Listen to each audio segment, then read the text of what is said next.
समीचीन विकल्पों का सम्यक समाधान। सुनिए परम पूज्य श्रमण श्री सुप्रभ सागर जी महाराज के मुखारबिंद से YouTube चैनल सुप्रभ उवाच पर शुभाशीष परम पूज्य श्रमणाचार्य 108 श्री विशुद्ध सागर जी महाराज। सानिध्य श्रमण सुप्रभ सागर जी महाराज, श्रमण प्रणत सागर जी महाराज। पुणे आर्जक श्री रविंद्र जयश्री, कुमारी परिणा गहाणकर अमरावती, 100 मोक्षता राजस डोन गावकर औरंगाबाद। ओम नमः सिद्धेभ्य। नमो नमः सतहितंकराय वीराय भव्याम्बुजभास्कराय अनंतलोकाय सुरार्चिताय देवादिदेवाय नमो जिनाय देवादिदेवाय नमो जिनाय। पंच परमेष्टि भगवान की परम पूज्य आचार्य भगवंत गणाचार्य श्री विराग सागर जी महाराज की, परम पूज्य पट्टाचार्य श्री विशुद्ध सागर जी मुनि महाराज की, परम पूज्य मुनि श्री प्रसम सागर जी सुप्रभ सागर जी महाराज जी की।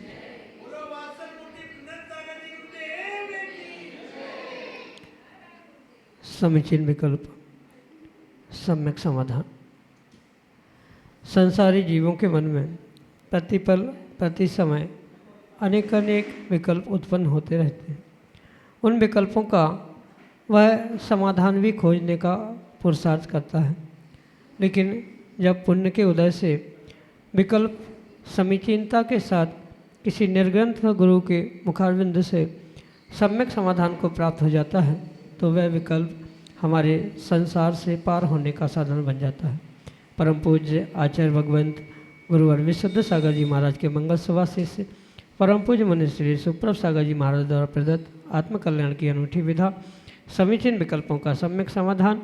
आप भी अपना विकल्प भेजें और परम पूज्य मुनि श्री से उसका सम्यक समाधान प्राप्त करने का पुरुषार्थ करें। प्रारंभ करते हैं आज का सम्यक समाधान। और आज के पहले विकल्प के लिए आष्टा मध्य प्रदेश से डॉक्टर मगन जैन, श्रीमती चंदा जैन महाराज के चरणों में बारंबार नमोस्तु निवेदित करते हुए अपना प्रश्न कर रहे हैं कि महाराज जी, भाव संयम और द्रव्य संयम सिद्धांत की अपेक्षा बताते हुए द्रव्य संयम शील की कोटि में कब आता है? हमारे समीचीन विकल्प का सम्यक समाधान करने की कृपा करें। नमोस्तु महाराज जी, नमोस्तु। ओम नमः सिद्धम। परम पूज्य आचार्य भगवान गण गुरुवर विशुद्ध सागर जी महाराज की, परम पूज्य श्रमण मुनि प्रशम सागर जी महाराज की।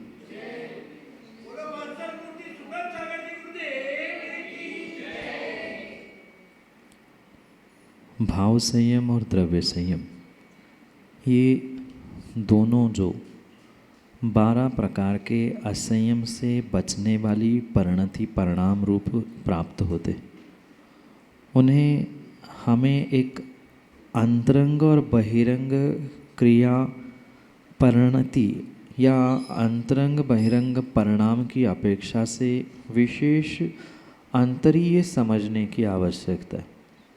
यानी जो प्राणी संयम और इंद्रिय संयम 6 प्रकार से कहे हैं, उस प्राणी और इंद्रिय संयम के मात्र द्रव्य परिणमन रूप जो बहिरंग पुरुषार्थ है, उसे द्रव्य संयम कहा जा सकता है। और वही जब अंतरंग भावों की विशुद्धि के साथ किया जाता है, वही पूर्ण रूप से भाव संयम के कोटि में आता है। दोनों में मुख्यतः यही अंतर समझ में आता है, एक परिणति रूप है और एक परिणाम रूप है।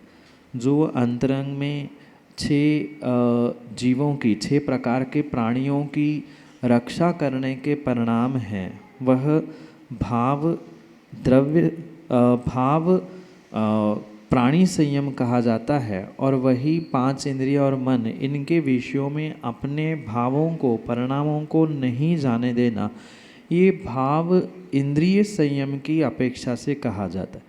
और वही जब साक्षात पांच इंद्रिय के विषय और मन के विषयों में अपनी परिणति, अपने मन वचन काय को नहीं जाने देना, उसे फिजिकली जो रोका जा रहा है, फिजिकली इस संयम का जो प्राप्त करने का प्रयास किया जा रहा है, वह द्रव्य प्राणी संयम कहा जाता है। और वही जब उन इंद्रियों के विषयों के साथ, मतलब जो इंद्रियों के विषय से बचना है फिजिकली, वह इंद्रिय संयम है। और प्राणियों की फिजिकली रक्षा करना, ये द्रव्य प्राणी संयम के अंतर्गत कहा जाता है। यही मुख्य इन दोनों में अंतर स्वीकार किया जाता है। एक परिणाम रूप है, एक परिणति रूप है, एक भाव रूप है, एक द्रव्य रूप है, एक अंतरंग है, एक बहिरंग है। इसके साथ साथ जब द्रव्य संयम भाव संयम के साथ प्राप्त होता है, वही शील के कोटि में आता है।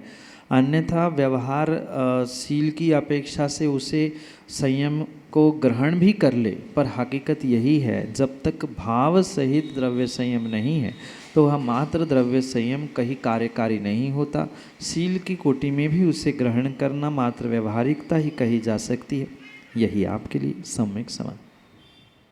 पलाश जैन, छिंदवाड़ा, मध्य प्रदेश से महाराज के चरणों में बारंबार नमोस्तु निवेदन करते हुए अपना समीचीन प्रश्न रख रहे हैं कि महाराज जी, फपोतु एटा उत्तर प्रदेश में विगत दिनों में एक घटना हुई कि 21 फीट की भगवान की प्रतिमा प्रतिष्ठित होने से पहले खंडित हो गई।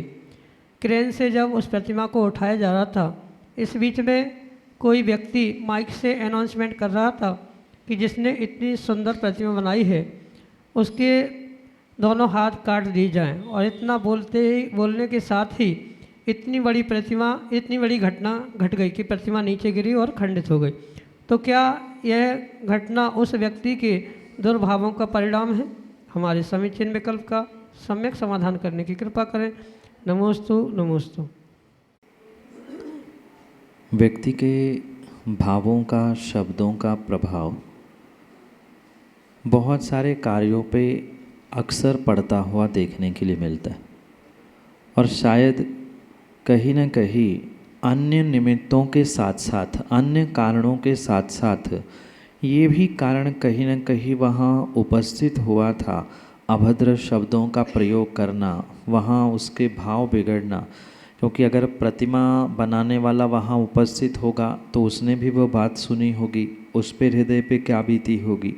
बोलने वाले के शब्द भी योग्य नहीं थे, उचित नहीं थे। और स्वाभाविक रूप से द्रव्य, क्षेत्र, काल, भाव का प्रभाव घटनाक्रमों में पड़ता है। और वैसे प्रभाव से ही बहुत सारे काम अच्छे बुरे भी होते हैं और बुरे काम भी कई बार अच्छे बनते हुए भी देखने के लिए मिलते। शायद ऐसा ही कुछ एटा में घटनाक्रम में समझने में आता है, क्योंकि प्रत्यक्षदर्शी हम आप नहीं हैं। जिन्होंने देखा है उन्होंने कुछ ना कुछ वहाँ ऐसा विशेष अनुभव भी किया होगा। साथ में उठाने वालों की भी थोड़ी सी तकनीकी कुछ ना कुछ असावधानी भी समझ में आती है। पर कोई भी कार्य, चाहे दुर्घटना हो या बहुत अच्छा काम क्यों ना हो, उसको मात्र एक कारण कार्यकारी नहीं होता, अनेक सहीकारी कारण वहाँ निमित्त बनते हैं। ऐसा ही उनका कहना हो या उस समय भावों की वैसी अशुद्धि बनी हो, साथ में तकनीकी टेक्नोलॉजिकल कुछ प्रॉब्लम भी आया हो, साथ में विराजमान करने वाले का पुण्य पाप भी मायने रखता है। बहुत सारे फैक्टर्स वहाँ पर मायने रखते हैं और उन सभी फैक्टर्स जब एक साथ कार्यकारी होते हैं तभी ऐसी दुर्घटना घटित होती है। कहीं न कहीं सभी का वहाँ कोई ना कोई अंश लगा है। हाँ, बिल्कुल शब्दों से बोले हुए अभद्र वचनों का प्रभाव भी होते हुए देखने के लिए मिलता है। इतना ही नहीं, भूत में ऐसी भी कई सारी घटनाएं हैं कि कई सारे पुल भी मात्र थोड़ी सी धमस आवाज़ जोर की सुनने से होते हैं। कहीं फटाके बम फूटते हैं, घर की कांच शीशे भी फूटते हुए देखने के लिए मिलते हैं। तो ऐसे ही उस व्यक्ति के शक्त्यांश उस भाषा के अशुद्ध भावों के अधिक होने के कारण से भी हो सकता है। व्यक्ति का पुण्य पाप तो वहाँ है ही है, तकनीकी कुछ असुविधा या गैर जिम्मेदार कार्य भी वहाँ कारण बन सकते हैं। अनेक कारणों के निमित्त से ही ये ऐसी दुर्घटना घटित हुई है। एक को दोष मात्र देने से काम नहीं होगा, सभी घटकों को समझते हुए ही इसका निर्णय किया जा सकता है। यही आपके लिए सम्यक समाधान। नमन जैन, तुलसी नगर, नागपुर, महाराष्ट्र से अगले समीचीन विकल्प करें। श्री महाराज जी, मेरा एक क्वेश्चन है कि मंदिर जी में चढ़ने वाली द्रव्य का सही उपयोग क्या है? नमोस्तु महाराज जी। पहली बात तो ये स्पष्ट समझे, मंदिर में जो भी द्रव्य चढ़ी है वह पूर्ण रूप से निर्माल्य है।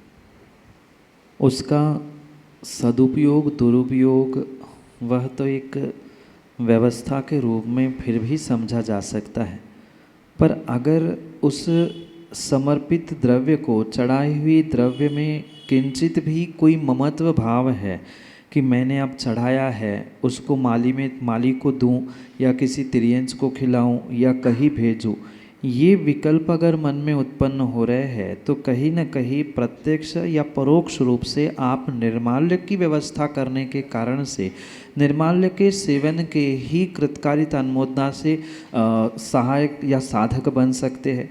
इसलिए हमारा काम यानी श्रावकों का काम तो सीधा सा इतना होना चाहिए, हमने द्रव्य समर्पित की, अब हमारा काम पूरा हो गया है। अब उसकी क्या व्यवस्था करना, क्या उपयोग करना, ये मंदिर के व्यवस्थापक जाने, उनकी व्यवस्था जाने।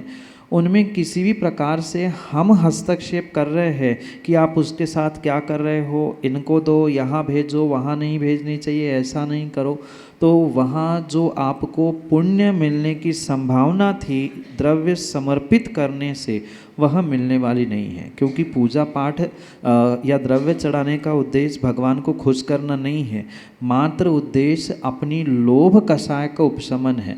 और चढ़ाने के बाद भी तुम्हारी लोभ कषाय कम नहीं हो रही है, उसकी व्यवस्था सही कर लो, उपयोग सही होना चाहिए, ये नहीं खाना चाहिए, उधर नहीं जाना चाहिए, किसी भी प्रकार से उसमें कर्तृत्व भाव है तो आपकी लोभ कषाय अभी कम नहीं हुई है। आपका द्रव्य चढ़ाना, आपका पूजन पाठ करना सब कुछ निरर्थक होगा। मुख्य उद्देश्य लोभ कषाय का उपशमन है और द्रव्य की व्यवस्था, सदुपयोग, सही स्थान पर पहुंचाना, ये जो भी जिम्मेदारी लेकर श्रावक काम करता है। बहुत सारे स्थानों पर हमने देखा कि द्रव्य चढ़ा भी ली, पुनः डब्बे में ले जाकर कहीं चिड़िया को मैं ही खिला दूँ अपने हाथ से। जब एक बार वो निर्माल्य हो चुकी, कचड़े के समान आपके लिए हो चुकी, आपको ये भी नहीं सोचना चाहिए इतना सारा चढ़ाऊँगा, माली के घर में जाएगा, किसी त्रियंच को दूंगा। अगर ऐसी सोच लेकर आप पूजा कर रहे हैं तो आपके पूजन पाठ का, द्रव्य चढ़ाने का कोई भी फल आपको मिलने वाला नहीं है। लोभ कषाय का निर्मूलन हो, लोभ कषाय समाप्त हो, इसीलिए द्रव्य अधिक से अधिक चढ़ाने की व्यवस्था है। कहाँ जाएगी, क्या होगा, मैं नहीं कर रहा हूँ, व्यवस्थापक सही कर रहे कि नहीं, उनको मैं ये समझा दूँ यहाँ होना चाहिए, ये किसी प्रकार से विकल्पों में उलझकर पूजा करना, द्रव्य चढ़ाना आपके लिए निरर्थक ही हो सकता है। हमने समर्पित कर ली, हमारा काम हो गया, वो जाने, उनका काम जाने, यही सोचकर प्रत्येक श्रावक को अपना द्रव्य समर्पित करना चाहिए, पूजन पाठ आदि करना चाहिए। अन्यथा वह लोभ कषाय का उपशमन न होने के कारण से कहीं न कहीं दोष लगाने का ही साधन बनेगा। और आचार्यों ने कहा है, निर्माल्य द्रव्य का सेवन करने के निमित्त से 60,000 वर्ष तक विष्ठा में कीड़ा बनने का पाप उस जीव को लगता है। चाहे कृत कारित अनुमोदना किसी भी प्रकार से उस निर्माल्य की आप व्यवस्था बना लें, 60,000 वर्षों की कीड़ों की विष्ठा में व्यवस्था बनने की आप कर रहे हैं, ये सोचकर ही आप डिसीजन ले, यही आपके लिए सम्यक समाधान। तुलसी नगर, नागपुर, महाराष्ट्र से श्रीमती विजया जैन, अगले समीचीन विकल्प करें। श्री प्रशम सागर महाराज जी, सुप्रभ सागर महाराज जी, प्रणत सागर महाराज जी को कोटिशा नमोस्तु। महाराज जी, हम लोग के आनंद का पारावार नहीं है, आपका सानिध्य मिला और आपकी सम्यक समाधान से तो हम लोग भाव विभोर हैं और चाहते हैं कि ऐसे ही हमको सम्यक समाधान मिलता रहे। महाराज जी, मेरी जिज्ञासा है कि हम देखते हैं किसी जीव के परिणाम अच्छे या बुरे जैसे भी, तो हम कहने लगते हैं कि इनका गतिबंध हो गया है। तो गतिबंध और एक और आता है आयुबंध। तो वो आयुबंध और गतिबंध में क्या अंतर है, वो कैसे होता है, उसके लिए हम लोग कैसे परिणाम रखें? नमोस्तु महाराज जी। गति भी 4 है और आयु भी 4 है। इस कारण से कई बार गतिबंध और आयुबंध में बहुत सारा कन्फ्यूजन हो जाता है। पर पहला अंतर दोनों में हम स्पष्ट समझे कि आयु ये कर्म की मूल प्रकृति है और गति कर्म की उत्तर प्रकृति है। नाम कर्म के अंतर्गत 4 गतियाँ और मूल 8 कर्मों की अपेक्षा से आयु कर्म की व्यवस्था कही जाती, इसलिए उनकी बंध की भी व्यवस्था में अंतर है। 8 कर्मों में से आयु कर्म का बंध हर समय पे नहीं होता, पर चूँकि गतिबंध उत्तर प्रकृति है, मूल प्रकृति नहीं है, उसमें संक्रमण उत्कर्षण अपकर्षण के साथ साथ उसका हर समय बंध होता है, ये भी स्पष्ट समझना। मुख्य बात गतिबंध आयुबंध में अंतरूप यही है कि आयुबंध जीवन में मात्र एक ही बार होता है, जबकि गतिबंध हर समय में हो सकता है, इसमें कोई रोक टोक नहीं है। क्योंकि उत्तर प्रकृति है, मैंने अभी कहा, उसका संक्रमण होते होते आयुबंध के अनुसार ही वह उदय में आते समय वैसी व्यवस्था बनती है। पर जो आयु बंध के लिए 8 बंध अपकर्षण काल आते हैं, उसमें से किसी एक समय में या एक मौके पर ही जीव आयु का बंध करता है। जैसे माना कि किसी की आयु 90 वर्ष की है तो 2/3 पार्ट निकलने पर पहला मौका, मतलब 60 वर्ष पे पहला मौका आएगा, पुनः 30 में से 20 जाने पर 10, ऐसे करते करते वे 8 बंधापकर्षण के काल आएंगे। इसमें भी अगर जीव ने आयुबंध नहीं किया तो अंतर मुहूर्त पूर्व मरने से वह आयुबंध करता है और अगली पर्याय के लिए वह उस आयु के अनुसार पहुंचता है। आयुबंध मात्र एक ही बार और अगली ही पर्याय के लिए होता है। गतिबंध चूँकि कंटिन्यू होता रहता है, होने की संभावना है, तो आगे आगे भी वह मतलब हर समय में हुआ या जीवन में कई बार होते हुए संक्रमित होते हुए रिजल्ट मिलेगा, या आने वाली अगली कई आयुओं के लिए वो गतिबंध का द्रव्य भी कार्यकारी हो सकता है। ये दोनों में मुख्य अंतर समझना है, पर बाहर से हम इस विषय को नहीं समझ सकते।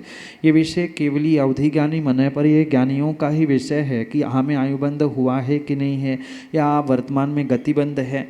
और ये जो भी हमें आचार्य भगवान कहते हैं कि परिणामों को संभाले, उसके पीछे का कारण भी माँ यही है कि हमें बोध नहीं है कि आयुबंध कब होना, मेरी आयु क्या है वर्तमान की, 60 मतलब 2/3 भाग कब पूरा हो रहा, इसका कोई गणित मेरे पास नहीं है।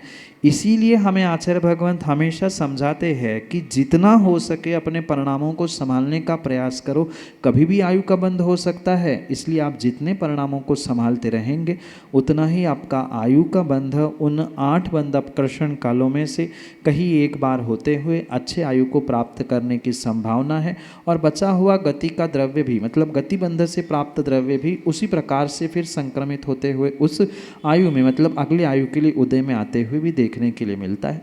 यही आपके लिए सम्यक समाधान। आशीष जैन बखारिया, वडोदरा, गुजरात से अगले समीक्षण में कल्पना। सूर्य जी चरणों में इच्छा में मेरी जिज्ञासा है महाराज जी, एक गोत्र में शादी कर सकते हैं क्या? समाधान। इस प्रश्न को हम दोनों प्रकार से समझ सकते, एक मेडिकल साइंस की अपेक्षा से और दूसरा हमारे वीतराग विज्ञान यानी जेनोलॉजी की अपेक्षा से। जेनोलॉजी और हमारा वर्तमान का जो मेडिकल साइंस है पूर्ण रूप से इस बात को अस्वीकार करता है कि एक ही गोत्र में विवाह हो, क्योंकि विवाह संबंध से होने वाला रिजल्ट उसके अनुसार देखने के लिए मिलता है। मैं मान रहा हूँ आपके मन में यही प्रश्न आ रहा होगा कि आगम में तो कई सारे ऐसे दृष्टांत बताए गए हैं, कथानकों में भी आता है कि एक गोत्र में या बिल्कुल अपने मामा भांजे आदि आदि में खास रिश्तेदारी में भी विवाह हुए हैं। पर किन्हीं जीवों ने ऐसा किया, इसको हम प्रमाणभूत नहीं कह सकते। अगर हम मेडिकल साइंस की अपेक्षा से बात करें तो आप आज तक का डाटा देख लेना, उसमें आपको 95 नहीं 99% ऐसे केस मिलेंगे जहां अपने ही गोत्र, अपने ही कुल में अगर विवाह संपन्न हुआ है तो कहीं न कहीं वहां पर होने वाली संतान को उसका फिजिकल रिजल्ट भोगने के लिए मिलता है। पूर्व समय में जैसे उदाहरण आगम में मिलते हैं, उनके विषय में बात अलग थी, उनका पुण्य कह दे या उस समय की सिचुएशन कुछ अलग थी, पर वर्तमान में इसके विषय में मेडिकल साइंस ने भी बहुत सारा सर्वे करते हुए यही रिजल्ट दिया है कि ऐसा विवाह ना हो तो वह सर्वश्रेष्ठ है। कहीं न कहीं उस दंपति को भले ही मिले ना मिले, पर आने वाली पीढ़ी को यानी जो संतान होगी उसको कुछ ना कुछ फिजिकल डिसऑर्डर्स वहाँ अवश्य ही मिलेंगे, क्योंकि मेडिकल साइंस का भी यही कहना है कि प्रत्येक अपने गोत्र की, कुल की, जाति की अपने अपने कुछ डीएनएज होते हैं। उन समान डीएनए से होने वाली जो संतान है उसका रिजल्ट कहीं ना कहीं विकलांग रूप से, कुष्ठ रूप से, मानसिक विकृति, कुछ इंद्रिया, शरीर के कुछ पार्ट्स में कम अधिकता होना, ये सब कुछ देखने के लिए मिलता है। इसलिए आगम के भी परिप्रेक्ष्य में चूँकि आचार्यों की आज्ञा है, उसके लिए जो वर्ण व्यवस्था बताई है, गोत्रों की व्यवस्था, कुल जाति आदि की व्यवस्था बनाई है, उसके अनुसार ही विवाह करने से दंपति जीवन और दंपति जीवन ने आने वाली पीढ़ी का भी जीवन खुशहाल होने की संभावना है। इसलिए दोनों अपेक्षा से ये करना उचित नहीं है। यही आपके लिए सम्यक। अमन जैन, तुलसी नगर, नागपुर, महाराष्ट्र से अगले समीचीन विकल्प। आजकल दिन पे दिन गरबा का चलन बढ़ते जा रहा है, तो जैन दर्शन से गरबा और नवरात्रि का क्या संबंध है और इसके परिणाम क्या होते हैं? नवरात्रि पर्व और वर्तमान में उस नवरात्रि के निमित्त से प्राप्त होने वाली ये विडंबना जो गरबा दांडिया के रूप में दिख रही है, इसमें ज़मीन आसमान का अंतर। कहने का मतलब ये है कि अनेकानेक पर्वों की व्यवस्था हमारे जिन शासन में प्राप्त होती, जो देवी देवताओं के संचरण आदि की अपेक्षा से ये कई स्थानों में नवरात्रि की व्यवस्था भी प्राप्त होती है पर्व के रूप में, पर इसका मतलब वर्तमान में जो उसका एक विभत्स रूप समाज के सामने आ रहा है, ऐसी कहीं भी व्यवस्था नहीं है। गरबा दांडिया ये एक स्थान विशेष की, समाज विशेष की व्यवस्था थी, जो उनका एक फोक डांस था गुजरात का। उस गुजरात के फोक डांस को ही सर्वत्र प्रयोग में लाते हुए आजकल ये एक प्रोफेशनल टाइप का धन कमाने का साधन जो बाजारू रूप बनाया गया है, वह बहुत ही कठोर है, जो आने वाले समाज को, मात्र जैन समाज को ही नहीं अपितु सभी समाज के लिए एक बहुत घातक साबित होने वाला है। अगर बड़े बड़े शहरों में अगर किसी प्रकार से इन नवरात्रि के बाद, गरबा दांडिया के बाद कुछ महीने का मेडिकल डाटा इकट्ठा किया जाए, कुछ वर्ष पहले ये एनालिसिस किया भी गया था, उसमें स्पष्ट प्राप्त हुआ था कि इसके कुछ ही महीने बाद सभी जो सोनोग्राफी केंद्र है, या सोनोग्राफी नहीं, उसके बाद जो एबॉर्शन आदि सेंटर्स है, वहाँ पर लाइन लगी मिलती है। इसका स्पेशल एक्सप्लेनेशन करने की आवश्यकता नहीं है। आपसे से बहुत सारे युवा इन स्थानों पे जाते हैं, 12, 2 बजे, 3 बजे, और दशहरे के दिन तो 4 बजे तक वो क्या होता है, कैसी उसका प्रस्तुतिकरण होता है, ये सब कुछ मुझे कहने की आवश्यकता नहीं है। इसलिए ये ध्यान दे, इसका कोई औचित्य हमारे यहाँ नहीं है। ठीक है, मर्यादा के अनुसार कुछ व्यवस्था सांस्कृतिक कार्यक्रम की बनाई जा रही है, पर सबके साथ, मतलब स्पेशल कोई एज ग्रुप के लिए नहीं, या जैसे आज कई किलोमीटर दूर तक ये व्यवस्थाएं फार्म हाउस पे और अनेक स्थानों पे हो रही है, ये किसी प्रकार से उचित नहीं है। माता पिता को पता ही नहीं रहता और बच्चे जाते हैं, और कई तो माता पिता भी एंजॉय करने के लिए उनके साथ जाते हैं। ये किसी प्रकार से हमारी संस्कृति, हमारी सभ्यता नहीं है। हमारी संस्कृति और सभ्यता पर संस्कृति कार्यक्रम के नामों से किया जाने वाला ये कुठाराघात है। आने वाले समय में ये जीवों की हत्या, एबॉर्शन तो छोड़ दे, पर हमारी धर्म की, कुल की, माता बहनों की कितनी मर्यादा बच रही है, ये समझने की आवश्यकता है।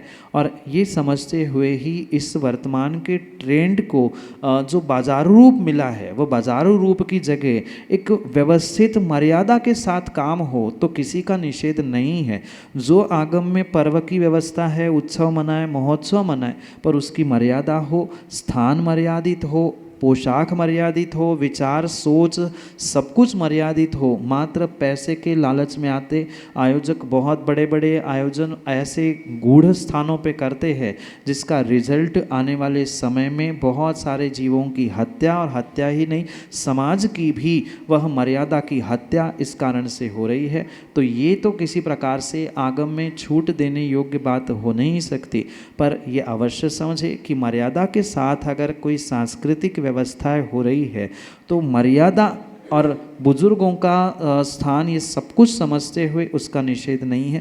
पर ये आगम में कोई व्यवस्था प्राप्त नहीं है, जबकि इस पर्व की बहुत सारी व्यवस्था कई आगम ग्रंथों में आचार्य भगवंतों ने प्रदान की है, पर उसकी व्यवस्था किसी एक स्थान विशेष के सांस्कृतिक नृत्य को लेकर व्यभिचार करना ये हो नहीं सकता।